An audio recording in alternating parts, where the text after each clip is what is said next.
Hello everyone! Welcome to today's video, where we dive into the incredible story of a young pilot in World War II who faced great challenges in the air. In this video, we will discuss the thrilling experience of Lieutenant Kendall Eekes, a B-26 Marauder pilot who went on his first mission under dangerous conditions. What is it like to be a young pilot fresh out of training and sent straight into battle? What are the obstacles he faces, from risky training to tense dogfights? We will witness his story, from his arduous training process to his crucial moments on the battlefield.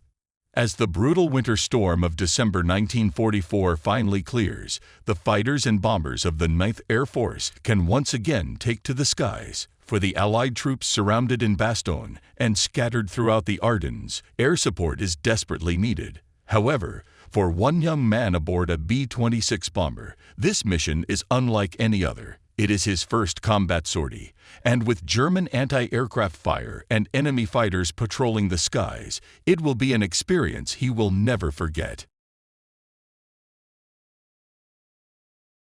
The year is 1942. The world is engulfed in war, and the United States has been thrust into the conflict following the devastating attack on Pearl Harbor in December 1941.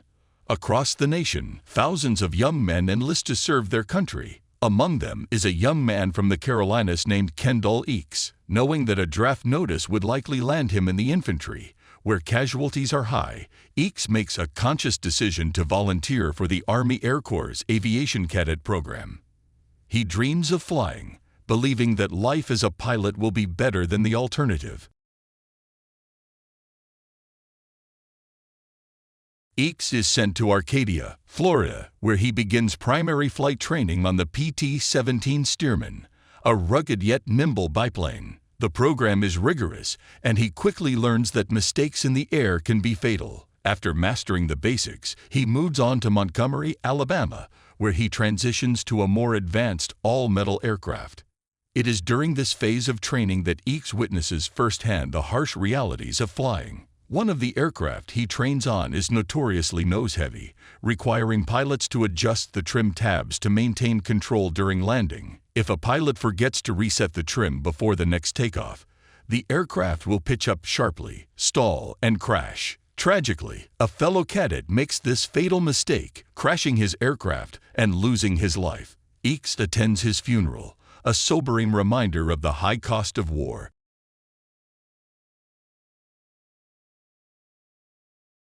After completing basic flight training, Eekes faces a critical decision, choosing the type of aircraft he will fly in combat. Some pilots opt for single-engine fighters like the P-51 Mustang, but Eekes chooses twin-engine bombers, believing that two engines offer a better chance of survival. This decision leads him to Albany, Georgia, where he undergoes further training in twin-engine aircraft. By May 1944, at just 20 years old, he graduates as a fully qualified pilot, earning his lieutenant bars and pilot wings. The feeling of accomplishment is overwhelming. He has achieved his dream of flying.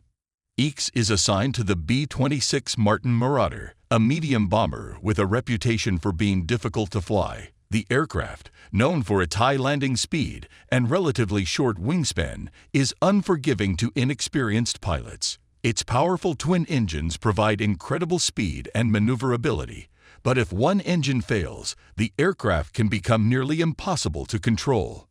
Nicknamed the Widowmaker due to its high accident rate in training, the B-26 is both feared and respected. Instructors drill into their students the importance of precise flying, warning them that if an engine fails on takeoff, attempting to turn back to the airfield is a death sentence. The only chance of survival is to throttle back and land straight ahead. Despite its dangers, the B-26 proves to be one of the most effective bombers of the war, with a low combat loss rate compared to other aircraft. Once pilots master its quirks, it becomes a formidable weapon in the skies over Europe. With training complete, Eekes and his crew are sent overseas. They travel from New York aboard the British vessel, Her Majesty's Ship Franconia, bound for England. Upon arrival, they are stationed at an airfield in Saint-Quentin, France, as part of the 387th Bomb Group, operating under the 9th Air Force. While the 8th Air Force, with its B-17 Flying Fortresses and P-51 Mustangs, dominates the headlines, the 9th Air Force plays a crucial but often overlooked role. Tasked with providing close air support for ground troops, the 9th operates from forward airfields in France, striking key German positions and disrupting enemy movements. This work is vital to the success of the Allied advance.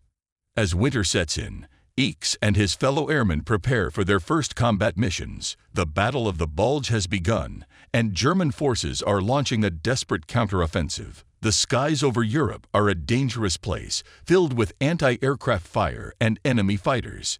Eekes' first mission is a bombing run over German-occupied territory. The flak is intense, black clouds of exploding shells filling the air. The aircraft shakes violently as shrapnel tears through the fuselage. The danger is real, but the mission is a success. Eekes has survived his first taste of combat.